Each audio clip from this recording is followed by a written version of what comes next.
నిషేధిత సంస్థలతో తనకు ఎలాంటి సంబంధాలు లేవంటున్నారు వరంగల్ వాసి జకారియా. ఉగ్ర లింకులు ఉన్నాయంటూ ఎన్ఐఏ ఈ నెల 25న జకారియాను అదుపులోకి తీసుకుంది.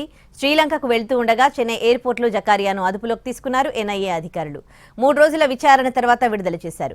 నిషేధిత సంస్థలతో జకారియాకు ఎలాంటి సంబంధాలు లేవని తేలిన తర్వాత విడుదల చేశారు. తాను ఉగ్రవాదినంటూ సామాజిక మాధ్యమాల్లో ప్రచారం జరిగిందన్నారు జకారియా.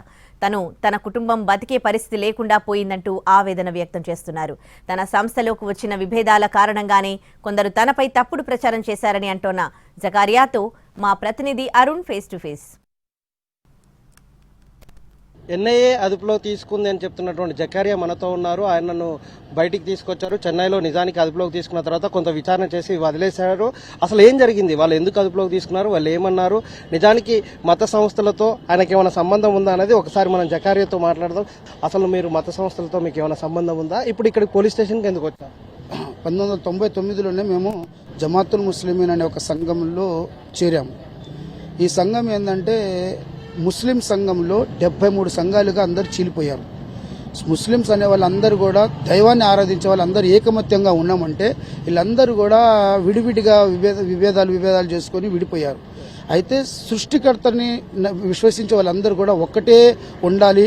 అది సృష్టికర్త మీ పేరు పెట్టాడు ముస్లింగా ఎవరైతే ఉంటారో వాళ్ళ పేరు జమాతుల్ ముస్లిమీన్ అని ఉన్నది. కాబట్టి మేము 1999లో జమాతుల్ ముస్లిమీన్లో వచ్చాము. 2011లో నేను ఆల్ ఇండియా ప్రెసిడెంట్గా ఎన్నుకోబడ్డాను. 2011 నుండి 2014 దాకా ఆల్ ఇండియా ప్రెసిడెంట్గా ఉన్నాను.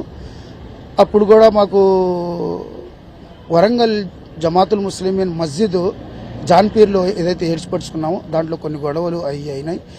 దాని ద్వారాగా అప్పుడు మస్జిద్కి ప్రెసిడెంట్గా మన మసూద్ పాషా అనే వ్యక్తిని అక్కడ సెక్రటరీగా పెట్టాను, నియమించాను ప్రెసిడెంట్గా ఉస్మాన్ అని. వాళ్ళు ఇప్పుడు విరుద్ధంగా అయ్యారు. నాకు 26వ తారీఖున నేను శ్రీలంక వెళ్తున్నాను. ముఖ్య ఉద్దేశం ఏంటంటే మాకు అమెరికాలో కానీ శ్రీలంకలో కానీ మన దుబాయ్ సౌదీ ఇట్లా వేరే కంట్రీల్లో జమాతుల్ ముస్లిమీన్ సంఘం ఉంది. ఈ సంఘం అన్నిట్లో కూడా ఒక పెద్ద అమీర్ ప్రెసిడెంట్గా ఒక అన్ని కంట్రీలకి ఒక పెద్ద ఆయన ఉంటాడు. ఆయన ఎవరు? ఇష్తియాక్ సాబ్ అని ఉండేవాడు. ఆయన 83 సంవత్సరాలు వయసు, చనిపోయాడు గత 2-3 నెలల ముందర. అయితే కొత్తగా జైనుల్ ఆబిదీన్ సాబ్ అని ఎన్నుకోబడ్డాడు. ఈయన ఎక్కడ? పాకిస్తాన్. ఆయన ఎన్నుకోబడిన తర్వాత ఆయన ఉద్దేశాలకి మేము జమాత్లో వచ్చినప్పుడు ఉద్దేశాలకి రెండు కూడా క్యాచ్ కాటలేదు. మేమందరం కూడా ఈ సంఘాలుగా విభేదాలతో విడిపోయిన వాళ్ళందరితోటి మేము ఎలాంటి వాళ్ళతో కల్పితం లేకుండా దూరంగా ఉండాలని మేము సంఘంలోకి వచ్చాము. ఈయన ఏంటంటే ఇప్పుడు వచ్చిన ఆయన అందరినీ కలుపుకుంటా పోవాలి, అందరినీ కలుపుకొని చేస్తే మనం తొందరగా అభివృద్ధి చెందుతాము. సంబంధించిన వాళ్ళతో మాట్లాడారు అనే ఒక ఆరోపణ ఉంది. పాకిస్తాన్ వాళ్ళతోటి అనేది ఎవరితోటి మనం మాట్లాడలేదు సార్. ఎవరితోటి మనకి ఎలాంటి కమ్యూనికేషన్ అట్లాంటి ఏమి లేదు.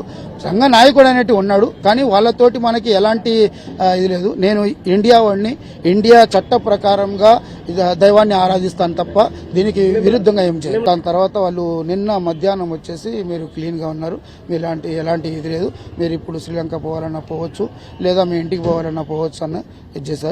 దాని తర్వాత నేను ఇక్కడికి వచ్చాను. నేను ఇక్కడికి వచ్చిన తర్వాత నా భార్య బిడ్డలు అప్పుడు దాకా ఇక్కడ ఏం జరుగుతుందో నాకు తెలియదు సార్.